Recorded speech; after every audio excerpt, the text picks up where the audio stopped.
ನಿರಂತರ ಸುದ್ದಿ. ಸೌಜನ್ಯ ಹಂತಕ ಸಂತೋಷ ಪರ ಹೋರಾಟ ನಡೆಸುತ್ತಿರುವಂತಹ ಮಹೇಶ್ ಶೆಟ್ಟಿ ತಿಮರೋಡಿಯವರ ಮನೆಯಲ್ಲಿ ಒಬ್ಬ ಅತ್ಯಾಚಾರಿ ಇದ್ದಾನೆ ಎನ್ನುವಂಥ ವಿಚಾರ ಸೋಷಿಯಲ್ ಮೀಡಿಯಾದಲ್ಲಿ ವೈರಲ್ ಆಗ್ತಾ ಇದೆ. ಮಹೇಶ್ ಶೆಟ್ಟಿಯ ಸಹೋದರ ಮೋಹನ್ ಶೆಟ್ಟಿ ಅವರ ಮಗ ತನುಷ್ ಶೆಟ್ಟಿ ಎಂಬಾತ ಈ ಅತ್ಯಾಚಾರಿ ಎಂದು ಹೇಳಲಾಗುತ್ತಿದೆ. ತನುಷ್ ಶೆಟ್ಟಿ ಈ ಹಿಂದೆ ಮಾದಕ ದ್ರವ್ಯ ಸೇವಿಸಿಕೊಂಡು BJP ಮುಖಂಡರೊಬ್ಬರ ಮನೆಗೆ ನುಗ್ಗಿ ದಾಂಧಲೆ ನಡೆಸಿದಂಥ ಪ್ರಕರಣದಲ್ಲಿ ಬರ್ಕೆ ಪೊಲೀಸರಿಂದ ಬಂಧನಕ್ಕೊಳಗಾಗಿ ಜೈಲು ಪಾಲಾಗಿದ್ದ. ಕೊನೆಗೆ ಶತಪ್ರಯತ್ನ ಮಾಡಿ BJP ಮುಖಂಡರೊಂದಿಗೆ ರಾಜಸಂಧಾನಕ್ಕೆ ಯತ್ನಿಸಿ ಮುಖಭಂಗಿತರಾಗಿ ಕೊನೆಗೆ ನ್ಯಾಯಾಲಯದಲ್ಲಿ ಜಾಮೀನು ಪಡೆದು ಹೊರಗೆ ಬಂದಿದ್ದ. ಇಂತಹ ಹಿನ್ನೆಲೆಯ ತನುಷ್ ಶೆಟ್ಟಿ ಸಂತೋಷ್ ರಾವ್ ಪರ ಹೋರಾಟದಲ್ಲಿ ಸಕ್ರಿಯನಾಗಿದ್ದ. ಆ ಇಡೀ ತಂಡದ ಸೋಷಲ್ ಮೀಡಿಯಾ ಗ್ರೂಪಿನಗೆ ಅಡ್ಮಿನ್ ಕೂಡ ಆಗಿದ್ದ. ಶ್ರೀ ಕ್ಷೇತ್ರ ಧರ್ಮಸ್ಥಳದ ಪರವಾಗಿ ಯಾರೆಲ್ಲ ನಿಂತಿದ್ದಾರೋ ಅವರನ್ನು ತೇಜೋವಧೆ ಮಾಡುವಂತಹ ಪ್ರಯತ್ನಗಳನ್ನು ಈ ತನುಷ್ ಶೆಟ್ಟಿ ಮಾಡುತ್ತಿದ್ದ. ಅದಕ್ಕೆ ಮಹೇಶ್ ಶೆಟ್ಟಿಯ ಪ್ರಚೋದನೆಯೂ ಇತ್ತು. ಇಂತಹ ಹಿನ್ನೆಲೆಯ ತನುಷ್ ಶೆಟ್ಟಿ ಇದೀಗ ಹೆಣ್ಣೊಬ್ಬಳ ಸಹವಾಸ ಮಾಡಿ ಕೆಟ್ಟಿದ್ದಾನೆ. ಆಕೆಯ ಮೇಲೆ ಬಲಾತ್ಕಾರವಾಗಿ ಲೈಂಗಿಕ ಸಂಬಂಧ ಹೊಂದಿದ್ದೂ ಅಲ್ಲದೆ ಆಕೆ ಗರ್ಭವತಿಯಾದಾಗ ಅದನ್ನು ಅಬಾರ್ಷನ್ ಮಾಡಿಸಿದ್ದಾನೆ. ಇದೀಗ ಆಕೆಗೆ ಕೈ ಕೊಟ್ಟಿದ್ದಾನೆ. ಆಕೆ ತನಗಾದ ಅನ್ಯಾಯದ ವಿರುದ್ಧ ರಾಜ್ಯ ಮಹಿಳಾ ಆಯೋಗಕ್ಕೆ ದೂರು ನೀಡಿದ್ದಾಳೆ ಎನ್ನುವಂತಹ ಮಾಹಿತಿಗಳು ಇವೆ. ಹಾಗಾದರೆ ಮಹೇಶ್ ಶೆಟ್ಟಿಯ ಮನೆಯಲ್ಲೇ ಒಬ್ಬ ಅತ್ಯಾಚಾರಿ ಸೃಷ್ಟಿಯಾಗಿದ್ದಾನೆ ಎನ್ನುವುದು ಖಚಿತವಾಯಿತು. ಇಂತಹ ಮನೆಯವರು ಸೇರಿಕೊಂಡು ಸಂತೋಷ್ ರಾವ್ನಿಂದ ಅತ್ಯಾಚಾರಕ್ಕೊಳಗಾಗಿ ಹತ್ಯೆಗೀಡಾದಂತಹ ಸೌಜನ್ಯಳಿಗೆ ನ್ಯಾಯ ಕೊಡಿಸ್ತೇವೆ ಅಂತೆಲ್ಲ ಹೋರಾಟ ಮಾಡ್ತಾ ಇದ್ದಾರೆ. ಇವರು ಬೀದಿ ಬದಿಯ ದೊಂಬರಾಟ ಮತ್ತೊಮ್ಮೆ ಆರಂಭವಾಗುವಂಥ ಲಕ್ಷಣಗಳಿವೆ. ಇಡೀ ಹೋರಾಟದ ಹಿಂದಿನ ಅಸಲಿಯತ್ತನ್ನು ಗೊತ್ತಿಲ್ಲದೆ ಕೆಲವರು ಅವರಿಗೆ ಸಪೋರ್ಟ್ ಮಾಡ್ತಾ ಇದ್ದಾರೆ. ಕೇವಲ ಸೋಷಿಯಲ್ ಮೀಡಿಯಾದಲ್ಲಿ ಬರುತ್ತಿರುವಂಥ ಪೋಸ್ಟ್ಗಳನ್ನು ನಂಬಿ ಇಡೀ ಪ್ರಕರಣವನ್ನು ತಿರುಚುವಂಥ ಯತ್ನ ಮಾಡುತ್ತಿದ್ದಾರೆ. ಇದಕ್ಕೆ ಮುಖ್ಯ ಕಾರಣೀಭೂತನಾಗಿರುವವನು ಈ ತನುಷ್ ಶೆಟ್ಟಿ. ಈತ ಕೆಲವು ಸಮಯಗಳಿಂದ ಬಂಟ್ವಾಳ ತಾಲೂಕಿನ ಗ್ರಾಮಾಂತರ ಪ್ರದೇಶವಾದ ರಾಯಿಯ ಕ್ರಿಶ್ಚಿಯನ್ ಸಮುದಾಯದ ಹೆಣ್ಣೊಬ್ಬಳನ್ನು ಪರಿಚಯ ಮಾಡಿಕೊಂಡು ಪ್ರೀತಿಸುತ್ತಿದ್ದ. ಈ ಪ್ರೀತಿ ದೈಹಿಕ ಸಂಪರ್ಕದವರೆಗೆ ಮುಂದುವರೆದಿತ್ತು. ತನುಷ್ ಶೆಟ್ಟಿ ಆಕೆಯನ್ನು ತದನಂತರ ದೂರ ಮಾಡಲು ಯತ್ನಿಸಿದಾಗ, ಅಂದರೆ ಕೆಲವು ತಿಂಗಳ ಹಿಂದೆ ನಡೆದಿದ್ದಂತಹ ಆತನ ಡ್ರಗ್ಸ್ ಕೇಸಿನ ಹಿನ್ನೆಲೆಯಲ್ಲಿ ಆತ ಸಂಪರ್ಕಕ್ಕೆ ಸಿಗದಿದ್ದಾಗ ಈ ತರುಣಿಯ ಮನೆಯವರು ಈ ವಿಚಾರವನ್ನು ಮಹೇಶ್ ಶೆಟ್ಟಿಯವರ ತಿಮರೋಡಿಯ ಮನೆಗೆ ಹೋಗಿ ಮಾಹಿತಿ ನೀಡಿದ್ದರು. ತಮ್ಮ ಮನೆಗೆ ನ್ಯಾಯ ಕೇಳಿಕೊಂಡು ಬಂದಂತಹ ಹೆಣ್ಣು ಮಗಳು ಮತ್ತು ಆಕೆಯ ಮನೆಯವರನ್ನು ಮಹೇಶ್ ಶೆಟ್ಟಿ ತಿಮರೋಡಿಯವರು ಸಮಜಾಯಿಸಿ ಮಾಡಿದ್ದಾರೆ. ಸದ್ಯಕ್ಕೆ ತಾವು ನೊಂದ ಹೆಣ್ಣು ಮಗಳೊಬ್ಬಳಿಗೆ ನ್ಯಾಯ ದೊರಕಿಸಿಕೊಡಬೇಕು ಅಂತೇಳಿ ಹೋರಾಟ ಮಾಡುತ್ತಿದ್ದೇವೆ. ಇದು ಭಾರಿ ದೊಡ್ಡ ಹೋರಾಟ, ಒಂದು ದೊಡ್ಡ ಸಾಮ್ರಾಜ್ಯದ ವಿರುದ್ಧದ ಹೋರಾಟ. ನಮ್ಮೊಂದಿಗೆ ಹಲವಾರು ಮಂದಿ ಕೈ ಜೋಡಿಸಿಕೊಂಡಿದ್ದಾರೆ. ರಾಜ್ಯಾದ್ಯಂತ ಈ ಹೋರಾಟಕ್ಕೆ ಬೆಂಬಲ ಸಿಗ್ತಾ ಇದೆ. ಅದರಲ್ಲಿಯೂ ಸಹ ಕ್ರಿಶ್ಚಿಯನ್ ಮಿಷನರಿಗಳು ಈ ಹೋರಾಟಕ್ಕೆ ಬೆಂಬಲ ಸೂಚಿಸಿದೆ. ಅದರಿಂದಾಗಿ ನೀವು ಒಂದು ಕ್ರಿಶ್ಚಿಯನ್ ಧರ್ಮದ ಮತಾವಲಂಬಿಗಳಾಗಿ ಈ ಹೋರಾಟಕ್ಕೆ ಸಹಕಾರ ನೀಡಬೇಕು. ಇಂತಹ ಸಂದರ್ಭದಲ್ಲಿ ತನ್ನ ಅಣ್ಣನ ಮಗ ಮಾಡಿದಂತಹ ಇಂತಹ ಕೃತ್ಯ ಬಯಲಿಗೆ ಬಂದರೆ ನಾವು ಏನು ಕಳೆದ 13 ವರ್ಷಗಳಿಂದ ಹೋರಾಟ ಮಾಡುತ್ತಿದ್ದೇವೆ ಅದಕ್ಕೆ ಒಂದು ಎಳ್ಳು ನೀರು ಬಿಟ್ಟಂತೆ ಆಗುತ್ತದೆ. ಯಾಕಂತ ಹೇಳಿದರೆ ನಮ್ಮ ವಿರುದ್ಧ ಇರುವವರು ಅತ್ಯಂತ ಪ್ರಬಲರು. ಆದ್ದರಿಂದ ಆ ಪ್ರಬಲರ ವಿರುದ್ಧ ಹೋರಾಟ ಮಾಡುವಾಗ ನೀವು ನಮ್ಮೊಂದಿಗೆ ಕೈ ಜೋಡಿಸಬೇಕು. ಆದ್ದರಿಂದ ಈ ವಿಚಾರವನ್ನು ಇಲ್ಲಿಗೆ ನಿಲ್ಲಿಸಿ, ಇದರ ಬಗ್ಗೆ ಮುಂದಿನ ಕ್ರಮ ಕೈಗೊಳ್ಳಬೇಡಿ ಅಂತ ಹೇಳಿ ಸಮಜಾಯಿಸಿ ನೀಡಿದರು. ಹಾಗಾದರೆ ನೊಂದ ಹೆಣ್ಣು ಮಗಳಿಗೆ ನ್ಯಾಯ ಏನು ಅಂತ ಆ ಹೆಣ್ಣು ಮಗಳ ಕಡೆಯವರು ಮಹೇಶ್ ಶೆಟ್ಟಿಯವರಿಗೆ ಹೇಳಿದರು. ಯಾಕಂತ ಹೇಳಿದರೆ ಮಹೇಶ್ ಶೆಟ್ಟಿಯೂ ಸಹ ಒಂದು ನೊಂದ ಹೆಣ್ಣು ಮಗಳ ಪರವಾಗಿ ಹೋರಾಟ ಮಾಡುವವರು. ಈಗ ಅವರ ಮನೆಗೆ ನ್ಯಾಯ ಕೇಳಿಕೊಂಡು ಅವರ ಅಣ್ಣನ ಮಗನಿಂದ ವಂಚನೆಗೊಳಗಾದಂತಹ, ಮೋಸಕ್ಕೊಳಗಾದಂತಹ ಹೆಣ್ಣು ಮಗಳು ಬಂದಿದ್ದಾಳೆ. ಅವಳಿಗೆ ನ್ಯಾಯ ಏನು ಅಂತ ಕೇಳಿದಾಗ ಈ ಹೋರಾಟ ಒಂದು ಅಂತಿಮ ಘಟ್ಟಕ್ಕೆ ಬಂದಿದೆ. ಇದು ಕೆಲವೇ ದಿನಗಳಲ್ಲಿ ಇದು ಅಂತ್ಯ ಕಾಣಲಿದೆ, ನಮಗೆ ನ್ಯಾಯ ದೊರಕಲಿದೆ, ನಾವು ದೊಡ್ಡ ಮಟ್ಟದಲ್ಲಿ ವಿಕ್ರಮ ಸಾಧಿಸಲಿದ್ದೇವೆ. ತದನಂತರ ಆ ಹುಡುಗಿಗೆ ಪ್ರಾಯ ಭರ್ತಿಯಾದಾಗ, ಅಂದರೆ 18 ವರ್ಷ ತುಂಬಿದ ನಂತರ ಆಕೆಗೆ ಒಂದು ಕ್ರಿಶ್ಚಿಯನ್ ಮ್ಯಾರೇಜ್ ಆ್ಯಕ್ಟಿನ ಪ್ರಕಾರ ಅಥವಾ ಸ್ಪೆಷಲ್ ಮ್ಯಾರೇಜ್ ಆ್ಯಕ್ಟಿನ ಪ್ರಕಾರ ನಾವು ರಿಜಿಸ್ಟರ್ಡ್ ಮದುವೆ ಮಾಡಲಿಕ್ಕೆ ಒಪ್ಪುತ್ತೇವೆ. ನಾವೇ ಮುಂದೆ ನಿಂತುಕೊಂಡು ಆ ಹೆಣ್ಣಿಗೆ ನ್ಯಾಯ ಕೊಡಿಸ್ತೇವೆ. ಅದರಿಂದಾಗಿ ನೀವು ಈ ಬಗ್ಗೆ ಮುಂದಡಿ ಇಡುವುದು ಬೇಡ, ಯಾವುದೇ ದೂರನ್ನು ಸಲ್ಲಿಸುವುದು ಬೇಡ. ಒಂದು ವೇಳೆ ಸಲ್ಲಿಸಿದರೆ ನಿಮಗೆ ಆಗುವಂತಹ ತೊಂದರೆಗಳಿಗೆ ನೀವೇ ಹೊಣೆ ಆಗ್ತೀರಿ ಅಂತೇಳಿ ಪರೋಕ್ಷವಾಗಿ ಬೆದರಿಕೆ ಹುಟ್ಟಿ ಮಹೇಶ್ ಶೆಟ್ಟಿ ಮತ್ತು ಅವರ ಮನೆಯವರು ಈ ರೀತಿಯಾಗಿ ಹೇಳ್ತಾ ಇದ್ದಾಗ, ಮಹೇಶ್ ಶೆಟ್ಟಿ ಒಟ್ಟಿಗೆ ಕೆಲವರನ್ನು ಗುರುತಿಸಿಕೊಂಡಿದ್ದರಲ್ಲ, ಅಂಥವರೆಲ್ಲ ಸುತ್ತಮುತ್ತ ನಿಂತಿದ್ದರು.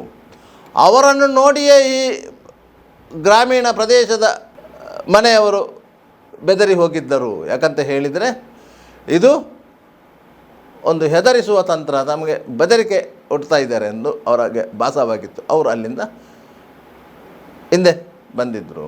ತದನಂತರ ತನುಷ್ ಶೆಟ್ಟಿ ಆ ಇನ್ನೊಬ್ಬಳಿಗೆ ಮತ್ತೆ ಪ್ರಯತ್ನ ಪಡ್ತಾ ಇದ್ದ. ಆದರೆ ಆಕೆ ಆತನಿಂದ ಅಂತರ ಕಾಯ್ದುಕೊಂಡಳು. ಯಾಕಂತ ಹೇಳಿದರೆ ಆ ಮದುವೆಗೆ, ಆ ಪ್ರೀತಿಗೆ, ಆ ಪ್ರೇಮ ವ್ಯವಹಾರಕ್ಕೆ ಆ ತನುಷ್ ಶೆಟ್ಟಿಯ ಮನೆಯವರ ಸಹಮತ ಇಲ್ಲ ಎನ್ನುವುದು ಆಕೆಗೆ ಗೊತ್ತಾಗಿತ್ತು. ಇನ್ನು ಇದಕ್ಕೆ ಪರಿಹಾರ ಅಂತ ಹೇಳಿದರೆ ಅದು ಕಾನೂನು ಸಮರ ಎನ್ನುವಂಥ ತೀರ್ಮಾನಕ್ಕೆ ಆ ಹೆಣ್ಮಗಳು ಬಂದಳು.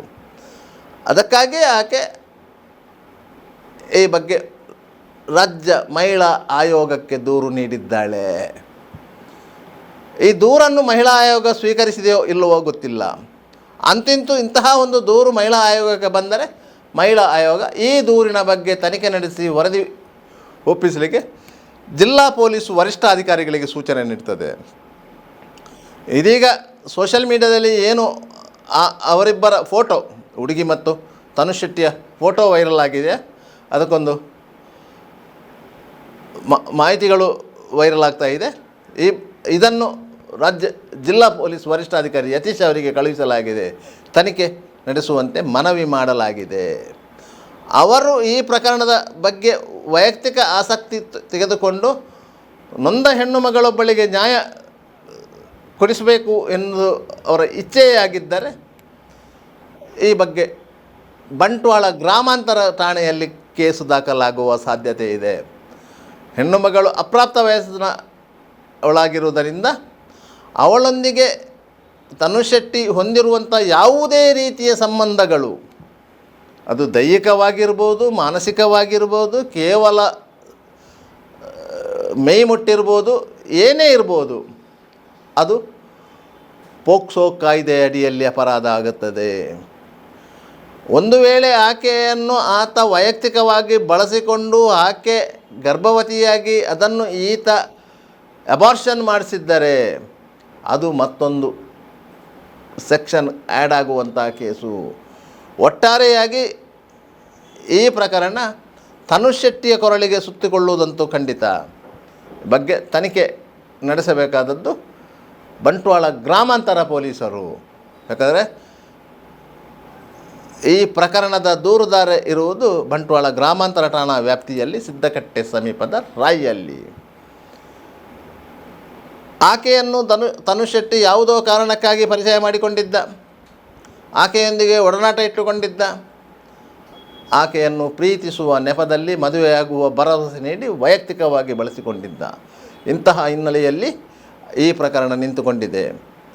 ಯಾವಾಗ ಈ ಪ್ರಕರಣ ಮಹೇಶ್ ಶೆಟ್ಟಿ ತಿಮರೋಡಿಯವರ ಬಳಗಕ್ಕೆ ಗೊತ್ತಾಯಿತೋ, ತನುಷ್ ಶೆಟ್ಟಿ ಯಾವಾಗ ತಮ್ಮ ಇನ್ಸ್ಟಾಗ್ರಾಮ್ ಖಾತೆಯನ್ನು ಪ್ರೈವೇಟ್ ಮಾಡಿದನೋ, ಅದಕ್ಕಿಂತ ಮೊದಲು ಆ ಖಾತೆಯಲ್ಲಿದ್ದ ಅವರಿಬ್ಬರ ಫೋಟೋಗಳು ಅವರವರ ಗ್ಯಾಲರಿಯಲ್ಲಿ ಭದ್ರವಾಗಿತ್ತು. ಅದು ಹೊರಗೆ ಬರಲಿಕ್ಕೆ ಆರಂಭವಾಗಿದೆ, ಅದು ಹೊರಗೆ ಬಂದಿದೆ, ಅದು ಈಗ ವೈರಲ್ ಆಗಿದೆ. ಒಟ್ಟಾರೆಯಾಗಿ ಹೆಣ್ಣೊಬ್ಬಳಿಗೆ ನ್ಯಾಯ ಕೊಡಿಸುವ ಬರದಲ್ಲಿ ಹಲವು ಮಂದಿ ಹೆಣ್ಣು ಮಕ್ಕಳಿಗೆ ಅನ್ಯಾಯ ಮಾಡಿದಂತಹ ಒಂದು ಕೀರ್ತಿ ಇದ್ದರೆ ಅದು ಮಹೇಶ್ ಶೆಟ್ಟಿ ತಿಮರೋಡಿ ಮತ್ತವರ ಬಳಗಕ್ಕೆ. ಆ ಬಳಗದಲ್ಲಿರುವ ಪ್ರತಿಯೊಬ್ಬರ ಮೇಲೆಯೂ ಇರುವಂತಹ ಗಂಭೀರ ಅಪಾದನೆ ಏನಂತ ಹೇಳಿದರೆ, ಅವರ ಕಚ್ಚೆ ಸರಿ ಇಲ್ಲ, ಅವರ ಚಡ್ಡಿ ನಿಲ್ಲುವಲ್ಲಿ ನಿಲ್ಲುವುದಿಲ್ಲ. ಆದ್ದರಿಂದ ಅವರೊಂದಿಗೆ ಸಂಪರ್ಕ ಇದ್ದವರು ಜಾಗೃತರಾಗಿರಬೇಕು. ಆ ಹೋರಾಟದಲ್ಲಿ ಕೆಲವು ಹೆಣ್ಣು ಮಕ್ಕಳು ಸೇರಿಕೊಂಡಿದ್ದರು. ಆ ಹೆಣ್ಣು ಮಕ್ಕಳ ಸಂಸಾರಗಳು ಈ ಹೋರಾಟದಿಂದ ಬೀದಿಗೆ ಬಂದಿದೆ. ಆ ಹೆಣ್ಣು ಮಕ್ಕಳ ಸಂಸಾರದಲ್ಲಿ ಕೋಲಾಹಲ ಸೃಷ್ಟಿಯಾಗಿದೆ. ಆದ್ದರಿಂದ ಇದೀಗ ಆ ಹೆಣ್ಣು ಮಕ್ಕಳ ಶಾಪವು ತಿಮರೋಡಿಯ ಮನೆಗೆ ತಟ್ಟಿದೆ. ಪರಿಣಾಮವಾಗಿ ತಿಮರೋಡಿಯ ಅಣ್ಣನ ಮಗನೇ ಈಗ 2ನೇ ಬಾರಿಗೆ ಕಾನೂನಿನ ಕೊಂಡಿಯಲ್ಲಿ ಸಿಲುಕಿಕೊಂಡಿದ್ದಾನೆ. ಆದ್ದರಿಂದ ಈ ಪ್ರಕರಣವನ್ನು ಕೂಲಂಕಷ ತನಿಖೆ ಅಗತ್ಯ ಇದೆ. ಯುವ ಮನಸ್ಸಿನ ಉಮ್ಮೇದಿನಿಂದ ಈ ಕೃತ್ಯ ಆಗಿರಬಹುದು, ಇಲ್ಲ ಅಂತ ಹೇಳೋದಿಲ್ಲ. ಇದರಲ್ಲಿ ಇಬ್ಬರ ತಪ್ಪು ಇರ್ಬೋದು, ಇಲ್ಲ ಅಂತ ಹೇಳೋದಿಲ್ಲ. ಆದರೆ ಅದಕ್ಕೊಂದು ನ್ಯಾಯ ಬೇಕು. ಆ ನ್ಯಾಯವನ್ನು ಕೊಡಿಸುವ ಜವಾಬ್ದಾರಿಯನ್ನು ಮಹೇಶ್ ಶೆಟ್ಟಿ ತಿಮರೋಡಿಯವರು ವಹಿಸಿಕೊಳ್ಳಬೇಕು. ಇಲ್ಲ ಇದ್ದರೆ ಅವರು ಊರಿಗೆ ಬುದ್ಧಿ ಹೇಳುವ ಆಗಿಲ್ಲ. ತನ್ನ ಮನೆಯಲ್ಲೇ ಹುಳುಕನ್ನು ಇಟ್ಟುಕೊಂಡು ಇನ್ನೊಬ್ಬರ ಮನೆಯ ಅಂಗಳವನ್ನು ಕೆದಕುವ ಕೆಲಸವನ್ನು ಮಾಡಬಾರದು. ಇವರು ಇಷ್ಟರವರೆಗೆ ಮಾಡಿದ್ದು ಇನ್ನೊಬ್ಬರ ಮನೆಯ ಅಂಗಳವನ್ನು ಕೆರಕಿದ್ದು. ಬೇರೆ ಬೇರೆ ಮನೆಯ ಹೆಣ್ಣು ಮಕ್ಕಳನ್ನು ತೇಜೋವಧೆ ಮಾಡಿ ಸಾಮಾಜಿಕ ಜಾಲತಾಣದಲ್ಲಿ ಪೋಸ್ಟುಗಳನ್ನು ಕ್ರಿಯೇಟ್ ಮಾಡುತ್ತಿದ್ದದ್ದೇ ಈ ತನುಷ್ ಶೆಟ್ಟಿ. ಯಾಕಂತ ಹೇಳಿದರೆ ಅವನಿಗೆ ಬೇರೆ ಕೆಲಸ ಇಲ್ಲ. ಮನೆಯಲ್ಲಿ ತಿಂದು ಉಂಡು ಕಾಲೇಜಿಗೆ ಹೋಗುವ ನೆಪದಲ್ಲಿ, ಇಂಟಕ್ಕಿನ ಕಾರ್ಯಕರ್ತ ಅಂತ ಹೇಳುವಂಥ ನೆಪದಲ್ಲಿ ಉಂಡಾಡಿ ಗುಂಡನಂತೆ ತಿರುಗುತ್ತಾ ಇದ್ದವನು. ಕೆಲವು ಸಮಯಗಳ ಹಿಂದೆ BJP ಮುಖಂಡರೊಬ್ಬರ ಕಾರನ್ನು ಬೆನ್ನಟ್ಟಿಕೊಂಡು ಅವರ ಮನೆಗೆ ನುಗ್ಗಿ ದಾಂಧಲೆ ಮಾಡಿದವನು. ಈ ಬಗ್ಗೆ ಬರ್ಕೆ ಪೊಲೀಸ್ ಸ್ಟೇಷನಲ್ಲಿ ಇದರ ಮೇಲೆ ಕೇಸ್ ಆಗಿತ್ತು. ಆ ಕೇಸನ್ನು ಮುಗಿಸಲು ಮಹೇಶ್ ಶೆಟ್ಟಿ ತಿಮರೋಡಿ ಕಡೆಯವರು ಸಾಕಷ್ಟು ಪ್ರಯತ್ನ ಪಟ್ಟಿದ್ದರು. ಆದರೆ BJP ಮುಖಂಡರು ಒಪ್ಪಲಿಲ್ಲ. ತನ್ನ ಮನೆಯ ಅಂಗಳಕ್ಕೆ ಯಾವಾಗ ಎಂಟ್ರಿ ಕೊಟ್ಟನ ಆತ ಕಾನೂನು ಪ್ರಕಾರ ಶಿಕ್ಷೆಗೆ ಒಳಗಾಗಲೇಬೇಕು ಅಂತ ಗಟ್ಟಿಯಾಗಿ ನಿಂತಿದ್ದರು. ಪರಿಣಾಮವಾಗಿ ತನುಷ್ ಶೆಟ್ಟಿ ಜೈಲಿಗೆ ಹೋಗಿದ್ದ. ತದನಂತರ ಆತನಿಗೆ ನ್ಯಾಯಾಲಯ ಜಾಮೀನು ಕೊಟ್ಟಿತ್ತು. ಆ ನ್ಯಾಯಾಲಯ ಜಾಮೀನು ಕೊಡುವ ಸಂದರ್ಭದಲ್ಲಿ ದೂರುದಾರರ ಅಭಿಪ್ರಾಯವನ್ನು ಕೇಳಿತ್ತು. ಆಗ ಅವರು ಹೇಳಿದರು, ಆತ ಪಾನಮತ್ತನಾಗಿ ಈ ಕೃತ್ಯ ಮಾಡಿದ್ದಾನೆ, ಇನ್ನು ಮುಂದಕ್ಕೆ ಆತನಿಗೆ ಎಚ್ಚರಿಕೆ ಕೊಟ್ಟು ಆತನಿಗೆ ಬೇಕಾದರೆ ಜಾಮೀನು ಕೊಡ್ಬೋದು ಅಂತೇಳಿ. ಅಂತ ಉದಾತ್ತ ಹೃದಯದ BJPಯ ಮುಖಂಡರ ಮನೆಗೆ ನುಗ್ಗುವಂಥ ಹೀನ ಕೃತ್ಯವನ್ನು ತನುಷ್ ಶೆಟ್ಟಿ ಮಾಡಿದ್ದ. ಇಂಥ ತನುಷ್ ಶೆಟ್ಟಿ ಇದೀಗ ಬಂಟ್ವಾಳ ಗ್ರಾಮಾಂತರ ಠಾಣಾ ವ್ಯಾಪ್ತಿಯ ಸಿದ್ದಕಟ್ಟೆ ಸಮೀಪದ ರಾಯಿಯ ಹೆಣ್ಣೊಬ್ಬಳ ಬಾಳಿನಲ್ಲಿ ಆಟ ಆಡಿದ್ದಾನೆ. ಇದು ಯಾವತ್ತೂ ಆತನ ಬಾಳಿಗೆ ಒಂದು ಮುಳ್ಳೆ.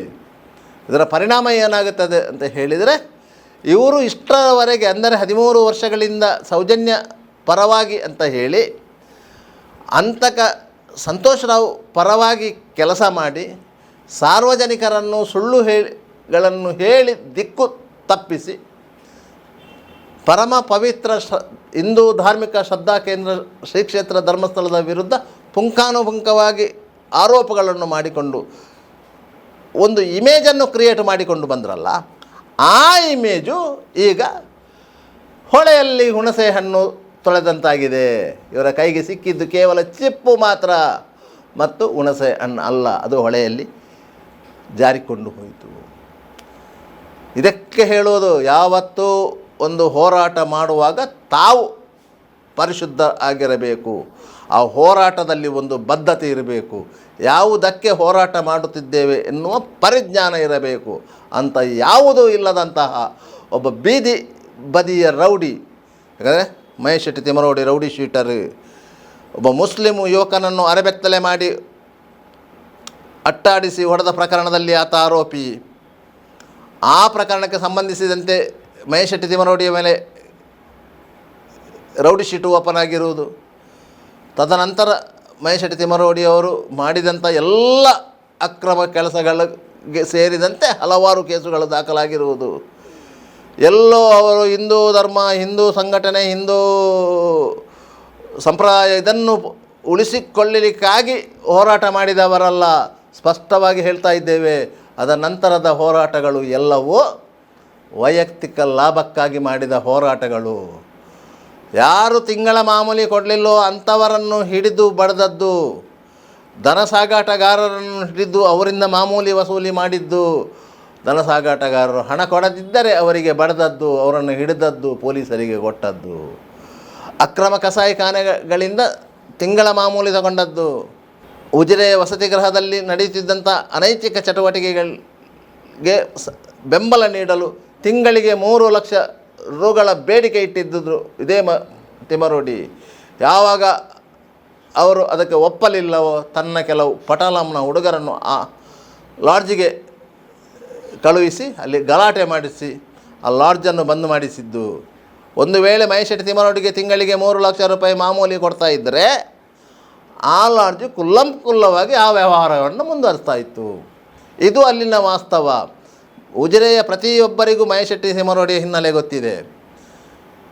ಯಾಕಂತೇಳಿ ಮಹೇಶೆಟ್ಟಿಯ ಎಲ್ಲ ಹೋರಾಟಗಳು, ಹೊಡೆದಾಟಗಳು, ಆತನ ಕುಯುಕ್ತಿಗಳು ಎಲ್ಲವೂ ಅಲ್ಲಿನ ಜನರ ಗಮನದಲ್ಲಿದೆ. ಇಂತಹ ಮಹೇಶೆಟ್ಟಿಯನ್ನು ಊರಿನಲ್ಲಿ ಯಾರೂ ನಂಬುವುದಿಲ್ಲ. ಆದರೆ ಮಹೇಶೆಟ್ಟಿಯನ್ನು ಈಗ ನಂಬ್ತಾ ಇರೋದು ಆತನ ಜೊತೆಗೆ ಸಂಜೆಯ ವೇಳೆಗೆ ಎಣ್ಣೆ ಖರ್ಚಿಗೆ ಹೊರಳಾಡ್ತಾ ಇದ್ದಾರಲ್ಲ ಅಂಥವರು ಮಾತ್ರ. ಆದರೆ ಸೋಷಲ್ ಮೀಡಿಯಾದಲ್ಲಿ ಬಿಲ್ಡಪ್ ಕೊಡುವಂತಹ ಮಹೇಶೆಟ್ಟಿಯ ವೈಯಕ್ತಿಕ ವಿಚಾರಗಳು ಗೊತ್ತಿಲ್ಲದಂತಹ ಕೆಲವು ಗತಿಗೋತ್ರ ಇಲ್ಲದವರು, ಅವರಿಗೆ ಸಿಗುವಂಥ ಪ್ರಚಾರಗಳು ಜನರನ್ನು ದಿಕ್ಕು ತಪ್ಪಿಸ್ತಾ ಇವೆ. ಯಾಕಂತ ಹೇಳಿದರೆ ಉಜಿರೆಯಿಂದ ಹೊರಗಡೆ, ಬೆಳ್ತಂಗಡಿಯಿಂದ ಹೊರಗಡೆ ಕೆಲವರಿಗೆ ಮಹೇಶೆಟ್ಟಿಯ ಹೋರಾಟ ಇಂಪ್ರೆಸ್ ಆಗ್ತಾ ಇದೆ. ಅದಕ್ಕಾಗಿ ಮಹೇಶೆಟ್ಟಿ ತಿಮರೋಡಿಯವರು ಉಜಿರೆಯನ್ನು ಹೊರತುಪಡಿಸಿ ಬೇರೆ ಬೇರೆ ಕಡೆಗಳಲ್ಲಿ ಸಭೆ ಮಾಡಿ ಶ್ರೀ ಕ್ಷೇತ್ರ ಧರ್ಮಸ್ಥಳವನ್ನು ಅವಹೇಳನ ಮಾಡುವಂಥ ಕೆಲಸ ಮಾಡಿದ್ದಾರೆ. ಯಾಕಂದರೆ ಉಜಿರೆಯಲ್ಲಿ ಆ ಕೆಲಸವನ್ನು ಮಾಡಿದರೆ ಉಜಿರೆಯ ಜನ ನಂಬುವುದಿಲ್ಲ. ಅದಕ್ಕಾಗಿ ಬೇರೆ ಬೇರೆ ಗ್ರಾಮಾಂತರ ಪ್ರದೇಶಗಳಲ್ಲಿ, ಬೇರೆ ಬೇರೆ ಕಡೆಗಳಲ್ಲಿ ಈ ಸಭೆಗಳು ಮಾಡೋದು. ಆ ಸಭೆಗಳಿಗೆ ಸೇರುವ ಜನರಿಗೆ ಮಹೇಶೆಟ್ಟಿಯ ವಾಸ್ತವ ಚಿತ್ರಣ ಗೊತ್ತಿರೋದಿಲ್ಲ. ಇವರ ಹಿನ್ನೆಲೆ ಏನು, ಇವರ ಮುನ್ನೆಲೆ ಏನಂತ ಗೊತ್ತಿಲ್ಲ. ಇಂತಹ ಹಿನ್ನೆಲೆಯಲ್ಲಿ ಇವರು ಹೋರಾಟಗಳನ್ನು ಸಂಘಟಿಸ್ತಾ ಬಂದಿದ್ದಾರೆ. ಆದರೆ ಇದಕ್ಕೆ ಸಾಧಾರಣ ಹೋರಾಟಗಳಿಗೆ ಈಗ ರಾಜ್ಯ ಹೈಕೋರ್ಟು ಕಡಿವಾಣ ಹಾಕಿದೆ. ಇದೀಗ ಮತ್ತೆ ಹೋರಾಟಕ್ಕೆ ಇಳಿದಿದ್ದಾರೆ. ಯಾಕಂತ ಹೇಳಿದರೆ ಅವರಿಗೆ ಗೊತ್ತಿದೆ ಈ ಹೋರಾಟವು ನಿಲ್ತದೆ. ಆದರೆ ಈಗ ಹೈಕೋರ್ಟು ಒಂದು ಆದೇಶ ಕೊಟ್ಟ ಹಿನ್ನೆಲೆಯಲ್ಲಿ ಒಂದು ಸಭೆ ಮಾಡ್ತಾರೆ. ಕೇವಲ ಒಂದು ಸಭೆ ಮಾಡಲಿಕ್ಕೆ ಅವಕಾಶ ಇದೆ. ಅದರಲ್ಲಿ ಸಕ್ಸಸ್ ಆದರೆ ಅವರು ಮತ್ತಷ್ಟು ಸಭೆಗಳನ್ನು ಮಾಡಲಿಕ್ಕೆ ಪ್ರಯತ್ನ ಪಡ್ತಾರೆ. ಆದರೆ ಒಂದು ವಿಚಾರ ನೆನಪಿಟ್ಟುಕೊಳ್ಳಬೇಕು, ಯಾವುದೇ ಸಭೆಯಲ್ಲಿ ಅವರು ಶ್ರೀ ಕ್ಷೇತ್ರ ಧರ್ಮಸ್ಥಳವನ್ನು, ಶ್ರೀ ಕ್ಷೇತ್ರ ಧರ್ಮಸ್ಥಳದ ಧರ್ಮಾಧಿಕಾರಿಗಳನ್ನು, ಧರ್ಮಸ್ಥಳದ ಆಡಳಿತ ಒಳಪಟ್ಟಂಥ ಸಂಘ ಸಂಸ್ಥೆಗಳನ್ನು, ವಿದ್ಯಾಸಂಸ್ಥೆಗಳನ್ನು, ಆಸ್ಪತ್ರೆಗಳನ್ನು ಟಾರ್ಗೆಟ್ ಮಾಡುವಾಗಿಲ್ಲ, ಅಲ್ಲಿನ ನೌಕರರನ್ನು ಟಾರ್ಗೆಟ್ ಮಾಡುವಾಗಿಲ್ಲ. ಒಂದು ವೇಳೆ ಟಾರ್ಗೆಟ್ ಮಾಡಿದ್ದೇ ಆದರೆ ಅವರ ಮೇಲೆ ಮತ್ತೊಂದು ಪ್ರಕರಣಗಳು ದಾಖಲಾಗುತ್ತವೆ. ಇಂಥ ಸಂದರ್ಭದಲ್ಲಿಯೇ ಮಹೇಶೆಟ್ಟಿ ಅವರ ಬುಡಕ್ಕೆ ಬೆಂಕಿ ಬಿದ್ದಿದೆ. ಅವರ ಮನೆಯಲ್ಲಿಯೇ ಅತ್ಯಾಚಾರಿ ಸಿಕ್ಕಿಬಿದ್ದಿದ್ದಾನೆ. ಅವರ ಅಣ್ಣನ ಮಗನೇ ಈಗ ಅತ್ಯಾಚಾರಿ. ಈಗ ಮಹೇಶೆಟ್ಟಿಯವರು ಯಾವ ಮುಖ ಹೊತ್ತುಕೊಂಡು ಇನ್ನೊಬ್ಬರ ಮೇಲೆ ಅಪವಾದವನ್ನು ಹೊರಿಸ್ತಾರೆ, ಇನ್ನೊಬ್ಬರು ಅತ್ಯಾಚಾರಿಗಳು ಅಂತ ಹೇಳ್ತಾರೆ. ಇವರ ಮನೆಯಲ್ಲಿ ಒಬ್ಬ ಅತ್ಯಾಚಾರಿ ಹುಟ್ಟಿಕೊಂಡಿದೆ, ಅದು ಅವರ ಅಣ್ಣನ ಮಗ ತನುಷ್ ಶೆಟ್ಟಿ. ಅದರಿಂದಾಗಿ ಈ ಪ್ರಕರಣ ಅಮೂಲಾಗ್ರವಾಗಿ ತನಿಖೆ ಆಗಬೇಕು. ಅಪರಾಧಿ ಯಾರಿದ್ದಾರೆ ತನುಷ್ ಶೆಟ್ಟಿ, ಆತನ ಮೇಲೆ ಪೊಲೀಸರು ಕಾನೂನು ಕ್ರಮ ಕೈಗೊಳ್ಳಬೇಕು. ಇದು ಆ ನೊಂದ ಹೆಣ್ಣು ಮಗಳ ಪರವಾಗಿ ಒಂದು ಮನವಿ. ಎಂಸಿಸಿ ಬ್ಯಾಂಕ್ ಲಿಮಿಟೆಡ್ ಬೆಳ್ಮಣ್ಣಲ್ಲಿ ಎಂಸಿಸಿ ಬ್ಯಾಂಕಿನ 19ನೇ ಶಾಖೆಯನ್ನ ಆರಂಭಿಸುವ ಸುಸಂದರ್ಭದ ಪ್ರಯುಕ್ತ ಆಯ್ದ ನಿರಕ್ಕು ಠೇವಣಿಗಳ ಮೇಲೆ ಶೇಕಡ 8.5% ಆಕರ್ಷಕ ಬಡ್ಡಿ ಹಾಗೂ ₹1,200ರಿಂದ ಆರಂಭವಾಗುವ ಅತಿ ಕಡಿಮೆ ಬಾಡಿಗೆಯಲ್ಲಿ ಭದ್ರತಾ ಲಾಕರ್ಗಳು. 113 ವರ್ಷಗಳಿಂದ ನಿಮ್ಮ ಸೇವೆಯಲ್ಲಿ. ಹಿಂದೆ ನಿಮ್ಮ ಹತ್ತಿರದ ಎಂಸಿಸಿ ಬ್ಯಾಂಕ್ ಶಾಖೆಯನ್ನು ಸಂಪರ್ಕಿಸಿರಿ. ದೂರವಾಣಿ ಸಂಖ್ಯೆ 7090701105. Toll free number 1800123296. ಷರತ್ತುಗಳು ಅನ್ವಯ. ನಿರಂತರ ಸುದ್ದಿ,